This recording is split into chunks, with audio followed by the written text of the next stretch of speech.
YCP MLC Vamsikrishna Yadav ప్రస్తుతం జనసేన పార్టీలో join అయ్యారు. వంశీకృష్ణ యాదవ్ ఉన్నారు. సార్ ఏంటి సార్, ఎందుకు అధికార పార్టీని విడి దాదాపు 4 సంవత్సరాల టైం మీకు ఇంకా ఎమ్మెల్సీగా అవకాశం ఉన్నా ఎందుకు పార్టీని విడాల్సి వచ్చింది? మీకు పార్టీలు ఎదురైన ఇబ్బందులు ఏంటి? నాకు పార్టీలో ఇబ్బందులు అయితే ఏం లేవండి. జగన్మోహన్ రెడ్డి గారు నాకు బాగానే ప్రయారిటీ ఇచ్చారు. నేను అంతా హ్యాపీగానే ఉన్నాను. నేను ప్రత్యక్ష రాజకీయాల్లో ఉండాలి, ప్రజలతో ఉన్నాను కాబట్టి ప్రజలతో మమేకం అవ్వాలన్న ఒక ఉద్దేశంతో ఉండేవాడిని. నేను ప్రత్యక్ష రాజకీయాల్లో ఉన్నవాడిని ఎమ్మెల్సీకి ఇవ్వడం వల్ల ఈ ప్రత్యక్ష రాజకీయాల నుంచి ఆల్మోస్ట్ ప్రజలకు దూరం అయ్యే పరిస్థితి ఉంది. సో ప్రజలకి సేవ చేయాలని వచ్చిన నేను కొంత ప్రజలకి నాయకులకి నేను కొంత దూరం అవుతాననే భావన నాకు వచ్చింది. నేను కొన్ని చోట్ల సీట్ అడగడం జరిగింది. సో ఆ వాతావరణం అక్కడ లేదు కాబట్టి ప్రత్యక్ష రాజకీయాల్లో ఉన్నటువంటి నేను ఇవాళ ప్రజలకు దూరం అవుతున్న ఒక భావన కలగడం వల్ల ఇవాళ నేను పవన్ కళ్యాణ్ గారి సమక్షంలో ఆయన కలవడం జరిగింది. రానున్న రోజుల్లో జనసేన పార్టీని వైఎస్ఆర్ కాంగ్రెస్ పార్టీలో ఏ విధంగా అయితే పనిచేశానో దానికి రెట్టింపు పుస్తకంతో పనిచేసి ఉత్తరాంధ్రలో ఈ రాష్ట్రంలో అద్భుతంగా జనసేన పార్టీ అభివృద్ధి జరగడానికి నేను నా ముందు కృషి చేస్తాను. అంటే మీరేమన్నా టికెట్ మరోసారి అడగడం జరిగిందా? వాళ్ళు నిరాకరించారా వైసీపీ? దానికి సంబంధించి నిరాకరించలేదు. నాకు కావాల్సిన చోట కావాలని అడిగిన చోట కాకుండా ఇంకో చోట ఇస్తామన్నారు. సో దానివల్ల నేను ఎక్కడైతే గెలుపు అవకాశాలు ఉన్నాయో అక్కడ అడిగాను, ఇంకో చోట ఇస్తామన్నారు. దానివల్ల నాకు కావాల్సిన రాలేదు కాబట్టి నేను ఒక నిర్ణయం తీసుకున్నాను. అంటే మీకు మేయర్ పదవి ఇస్తున్నారు, 2019లో సీట్ లేదు, తర్వాత మేయర్ పదవి కూడా ఇస్తున్నారు, రెండు దక్కలేదు.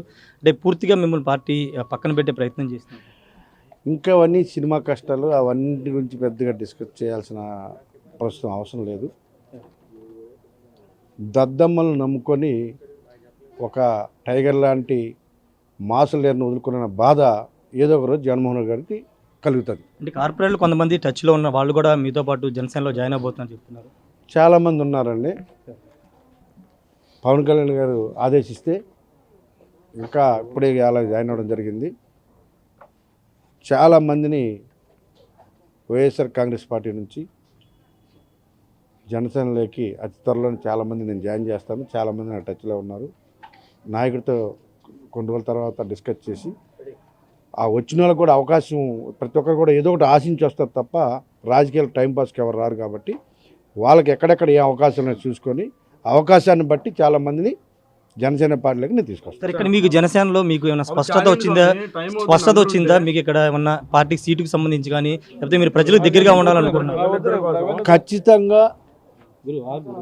ఖచ్చితంగా ఏదో ఒక రోజు నేను ఇప్పుడు ఏం చెప్పాను మీకు, నేను ఒక మాస్ లీడర్ని, జనంలో ఉండాలి, జనంతో ఉండాలని చెప్పాను. ఖచ్చితంగా కంటెస్ట్ చేస్తాను. Thank you sir. మొత్తంగా చూస్తే కనుక ఖచ్చితంగా అంటే ఒక ప్రజలకి దగ్గరగా ఉండాలని, కానీ వైసీపీలో ప్రజలకు దగ్గరగా ఉండే అవకాశం లేదు కాబట్టి తాను జనసేనలోకి వచ్చానని చెప్తున్నారు. ప్రస్తుతం మరికొంతమంది కార్పొరేట్లు కానీ కొంతమంది సీనియర్ లీడర్ అందరూ కూడా జనసేనలోకి రాబోతున్నారని చెప్తూ ఉన్నారు. అక్కడ పార్టీలో తనకి పెద్దగా అసంతృప్తి లేదు, కానీ పూర్తి స్థాయిలో తాను అడిగిన సీటు ఇవ్వలేదు కాబట్టి వస్తున్నాను. దద్దమ్మ లీడర్గా తాను ఉండాలనుకోవట్లేదు కాబట్టి వైసీపీ నీడి జనసేనలో జాయిన్ అయ్యారని వంశీకృష్ణ యాదవ్ చెప్తున్నారు. Camera person ఫణితో Rayesh, RTV, Mangalagiri నుండి. మరిన్ని వీడియోస్ కోసం ఛానల్ ని సబ్స్క్రైబ్ చేయండి. లేటెస్ట్ అప్డేట్స్ కోసం వాట్సాప్ ఛానల్ ని ఫాలో చేయండి. అండ్ లింక్ డిస్క్రిప్షన్ లో ఉంది.